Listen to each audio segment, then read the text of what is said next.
Hello everyone. Hope you're doing well. So we have to start now with causes of decline of the Mughal emperor. Why the Mughal emperor declined has been a subject of debate among historians. Scholarly opinion can be divided along two broad lines: those who view the matter as generally empire related, and those who regard the developments as region related. The empire related or Mughal centric view sees the causes of decline within the structure and functioning of the empire itself. The region related view finds the causes of Mughal decline in the turmoil and instability of the different parts of the empire. The decline was due to both aspects. The process of disintegration of the Mughal empire began during the reign of Aurangzeb, but it picked up momentum only after his death in 1707. At his death, conditions were not such that the process of decline could not be checked. Although the Mughal authority was challenged by several chiefs and rulers, none could assert independence in the face of imperial might. The Sikhs, the Marathas, and the Rajputs did not possess the capacity to overthrow the empire. They merely resisted the Mughal power to gain and keep their independence in their respective territories. Thus, if the successors of Aurangzeb had been capable rulers, the empire might not have fallen. Most of the emperors who came after Aurangzeb proved to be incapable, weak, and licentious monarchs who hastened the process of disintegration of the empire and finally its collapse. The major factors which contributed to the downfall of the Mughal empire are discussed below. The first is shifting allegiance of Zamindars. Two classes shared the power of the state with the emperor during the medieval period: the Zamindars and the nobles. The Zamindars were hereditary owners of lands who enjoyed certain privileges on hereditary basis and were previously known as Rais, Rajas, Thakurs, Khoots, or Deshmukhs. They occupied an important place in the empire because they helped in the collection of revenue and in local administration, for which they maintained soldiers. Though the Mughals had tried to curb the power of the Zamindars and maintain direct contact with the peasants, they had not wholly succeeded. During the reign of Aurangzeb itself, there was a marked increase in the power and influence of the Zamindars. The biggest fallout of this was that regional loyalties were encouraged. Many local zamindars helped the nobility, the other powerful class within the empire, to take advantage of the weakness of the empire and carve out independent kingdoms for themselves. Jagirdari Crisis. The nobility comprised people who were either assigned large jagirs and mansabs or appointed subadars of Mughal subas and given the responsibility of maintaining these. To this class belonged many Rajput rulers, subadars, and mansabdars. Mughal rule has been often defined as the rule of nobility. Because these nobles played a central role in administering the empire, although Akbar had provided a well knit organization for them, there was divisiveness among each nobility on the basis of religion, homeland, and tribe, and each category formed a group of its own. Mughal rivalry, mutual rivalry, jealousy, and contest for power among the various groups during the rule of later Mughals, in the absence of a strong central leadership, not only reduced the prestige of the emperor but also contributed to the decline of the empire. Rise of regional aspirations. Aurangzeb's reign itself witnessed rebellions by regional groups like the Jats, Sikhs, and the Marathas. They defied the authority of the Mughal state in their bid to create kingdoms of their own. They did not succeed in their efforts, but they influenced the future course of political events in their respective regions. Their continuous struggle against the empire for political ascendancy weakened the empire considerably. Aurangzeb, and after him Bahadur Shah, won by attempting to suppress the Rajputs, spurred them to battle against the Mughals. The later Mughals made an effort to follow a policy of reconciliation with the Rajputs, but by then it was already too late. The Rajputs no longer trusted the Mughals enough to ally with them for the welfare of the empire. The Marathas, who too were becoming a formidable enemy, their aim was at first limited only to regaining control over the region of Maharashtra, but soon it went on to include getting legal sanction from the Mughal emperor for collecting the Sardeshmukhi and Chauth throughout India. They forged northwards by 1740, succeeded in spreading their influence over the provinces of Gujarat, Malwa, and Bundelkhand. The Rajput struggle against the empire and the growing ambition and power of the Marathas thus adversely affected the Mughal might. The fourth, I believe, right? Fourth, we were on the third point. The first is shifting allegiance of Zamindars. The second is Jagirdari Crisis. The third is rise of regional aspirations. And the fourth is economic and administrative problems. A number of amirs and their ranks or mansabs had increased sharply over time. There was little land left to be distributed among them as Jagirs. Aurangzeb tried to solve the problem of acute shortage of Jagirs or Bejagiri by showing enhanced income from the Jagirs on record. But this was a short sighted measure as the Amirs tried to recover the recorded income from their Jagirs by pressuring the peasantry. So both the Amirs and the peasantry were antagonized. Then there were the wars, the luxurious lifestyles of the emperors and amirs alike, and the reduction of Khalisa land, all of which burdened the state. The result was that the expenditure of the state much exceeded its income. There was, moreover, no significant scientific and technological advance that could have improved a stagnant economy. The once flourishing trade did not enrich the empire's coffers even as the inroads by European traders grew along coastal India. These economic and administrative problems only multiplied following the death of Aurangzeb. The empire had become too vast to be efficiently administered by a centralized system when the rulers were weak and incompetent. Rise of the regional states. This is the fifth point. The states that emerge as a result of decline of the Mughal Empire can be classified into following three broad categories. The first is successor states, the second is independent kingdoms,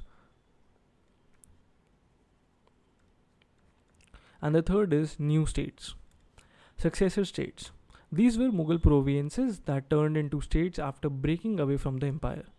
Though they did not challenge the sovereignty of the Mughal ruler, the establishment of virtually independent and hereditary authority by their governors showed the emergence of autonomous polity in these territories. Some examples are Awadh, Bengal, and Hyderabad. Independent kingdoms. These states came into existence primarily due to destabilization of the Mughal control over the provinces. Examples being Mysore and Rajput states. The new states, these were the states set up by rebels against the Mughal Empire. Examples being the Maratha, Sikh, and the Jats states. Survey of regional kingdoms. Hyderabad. The founder of Asaf House of Hyderabad was Kilish Khan, popularly known as Nizam ul Mulk. Nizam ul Mulk. It was Zulfikar Khan who first convinced the idea of an independent state in the Deccan, but with his death in 1713, the dream remained unfulfilled. Kilish Khan, disgusted with the Mughal emperor who had appointed Mubarak Khan as a full-fledged viceroy of Deccan, decided to fight Mubarak Khan. He defeated and later killed Mubarak Khan in the Battle of Shakarkheda in 1724. He now assumed control of the Deccan. In 1725, he became the viceroy and conferred on himself the title of Asaf Jah. Awadh. The founder of the independent principality of Awadh was Saadat Khan, popularly known as Burhanul Mulk. Saadat Khan was a Shia. He had joined a conspiracy against the Sayyid brothers, which resulted in his being given an increased mansab. Later, driven out of the court, he was prompted to found a new independent state. Sadat Khan committed suicide due to the pressure from Nader Shah, who was demanding a huge booty from him. He was succeeded by Safdar Jung as the Nawab of Awadh. Bengal. Murshid Quli Khan MKK was the founder of independent state of Bengal. He was a capable ruler and made Bengal a prosperous state. He was succeeded in 1727 by his son Shujauddin. His successor Sarfaraz Khan was killed in 1740 by Alivardi Khan, who the deputy governor of Bihar at Gheria, who assumed power and made himself independent of the Mughal emperor by giving yearly tribute. The Rajputs. The Rajputs tried to re-establish their independence in the 18th century. This forced the Mughal ruler Bahadur Shah I to march against Ajit Singh 1708, who had formed an alliance with Jai Singh II and Durgadas Rathore. But the alliance was broken and the situation was saved for the Mughals.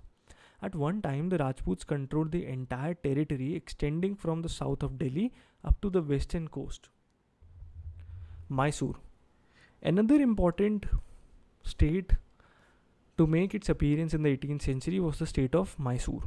This territory, located at the junction of eastern and western Ghats, was ruled by Vodayars. Various powers interested in this territory turned the area into a constant battlefield. In the end, the Mysore state was brought under the rule of Hyder Ali, who ruled the state but not without trouble. He was involved in constant warfare with the British, and so was his son Tipu Sultan. Martanda Varma established an independent state of Kerala, with Travancore as his capital.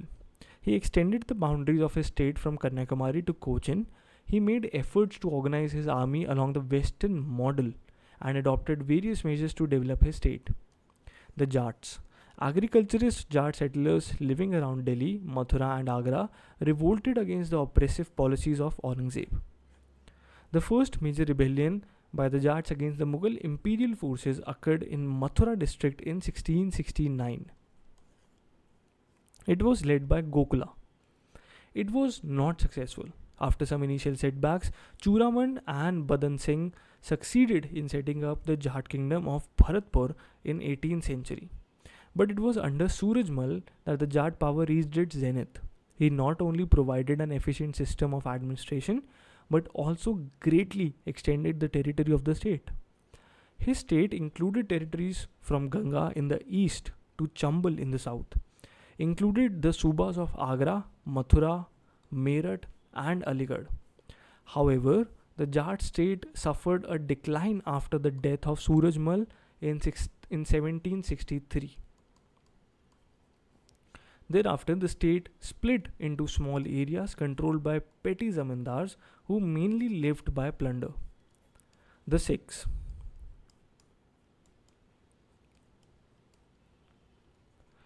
In 1675, Aurangzeb arrested and executed the 9th Sikh Guru, Guru Tegh Bahadur, who had refused to embrace Islam. According to Sikh tradition, the Guru had supported the rights of Kashmiri Pandits and protected them against persecution by the Mughals. Guru Gobind Singh, who succeeded Guru Tegh Bahadur, openly rebelled against Aurangzeb. He transformed the Sikhs into a militant sect in defense of their religion and liberties. Banda Bahadur, who later assumed the leadership of the Sikhs in 1708, was defeated and killed. In the wake of invasions of Nader Shah and Ahmad Shah Abdali, the Sikhs once again asserted their authority. At this stage, they organized themselves into 12 misls or confederacies which exercised control over different parts of the kingdom. The credit for establishing a strong kingdom of Punjab goes to Ranjit Singh. He was the son of Mahan Singh, the leader of Shukra Chakia Misl. Ranjit Singh brought under control the area extended from the Satluj to the Jhelum. He conquered Lahore in 1799 and Amritsar in 1802. By the Treaty of Amritsar with the British, Ranjit Singh acknowledged the British right over the Cis Satluj territories. Ranjit Singh proved to be an efficient administrator. He greatly modernized his army with the help of Europeans. But towards the close of his reign, English forced him to sign the tripartite treaty in 1838 with Shah Shuja and the English company, whereby agreed to provide passage to the British troops through Punjab with a view to placing Shah Shuja on the throne of Kabul. Ranjit Singh died in 1839. His successors could not keep the state intact, and soon enough the British took control over it. The Marathas. Perhaps the most formidable province to emerge was the Marathas. Under the capable leadership of the Peshwas, the Marathas uprooted the Mughal authority from the Malwa and Gujarat and established their rule. At one time, they claimed the right to be the chief inheritors of the Mughal dominion, but their authority was challenged by Ahmad Shah Abdali in the Third Battle of Panipat, that is 1761. The Marathas quickly recovered from the defeat and offered the most formidable challenge to the English East India Company in the struggle for political supremacy in India.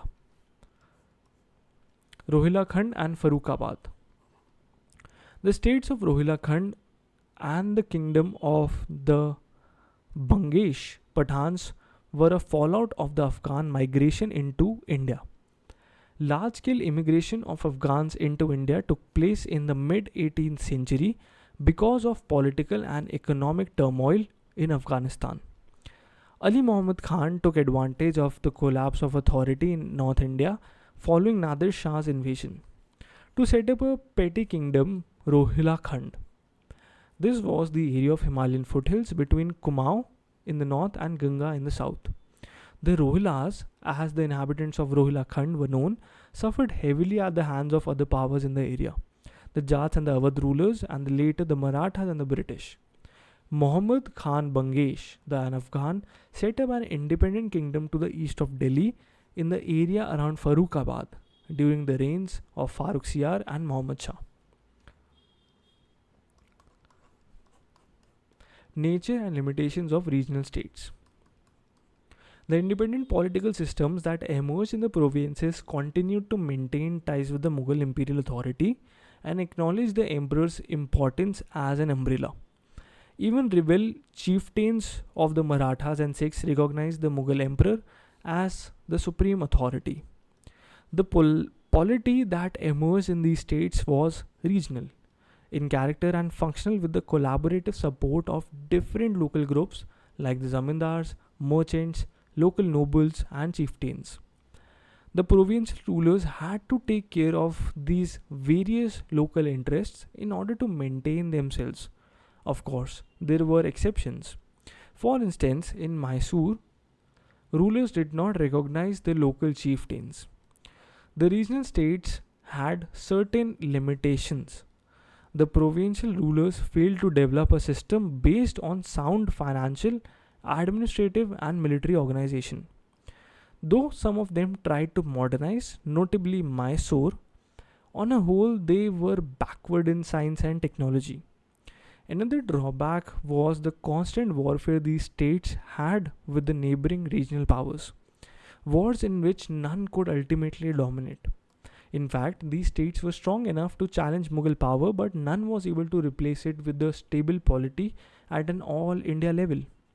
The Jagirdari crisis intensified as income from agriculture declined, and the number of contenders for a share of surplus multiplied. Though trade, internal and foreign, continued without disruption and even prospered, the rest of economy stagnated. Socio-economic conditions. India in the 18th century failed to make progress economically, socially, or culturally. At the adequate pace, India became a land of contrasts because extreme poverty and extreme luxury existed side by side. The common populace remained impoverished, backward, and oppressed, and lived at the bare subsistence level. The rich and the powerful enjoyed a life of luxury and lavishness. But it is worth noting that the life of Indian masses was by by and large better by the 18th century than it was after 100 years of British rule. The first is agriculture. Though agriculture was technically backward, it was worked by the hard labor of peasants. But this hard working class seldom got the fruits of their labor.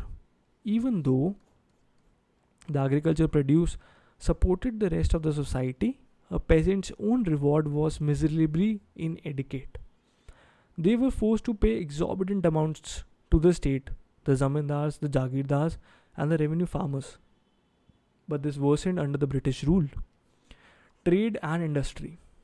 On account of being self sufficient in handicrafts and agricultural products, India did not import foreign goods on large scale. On the other hand, its industrial and agricultural products were in good demand in foreign markets. Hence, its exports were more than its imports. The trade was balanced by import of silver and gold. India was known as the sink of precious metals.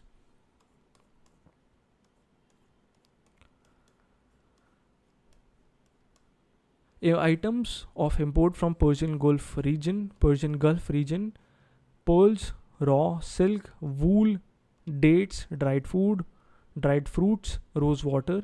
From Arabia, coffee, gold, drugs, and honey. From China, tea, sugar, porcelain, and silk. From Tibet, gold, musk, and woolen cloth. From Africa, ivory and drugs. From Europe, woolen cloth, copper, iron, lead, and paper. Items of export: cotton textiles, raw silk, silk fabrics, hardware, indigo, saltpeter, opium, rice, wheat, sugar, pepper, and other spices, precious stones, and drugs. Important centers of textile industry: Dhaka, Murshidabad, Patna, Surat, Ahmedabad, Bharuch, Chanderi, Burhanpur, Jaunpur, Varanasi, Lucknow, Agra, Multan, Lahore, Masulipatam, Aurangabad, Chikakol, Vishakhapatnam, Bangalore, Coimbatore, Madurai, etc. Kashmir was a center of woolen manufacturers. Shipbuilding industry: Maharashtra, the Andhra region, and Bengal were the leaders in shipbuilding. Indian shipping also flourished on the Kerala coast of at Calicut and Quilon.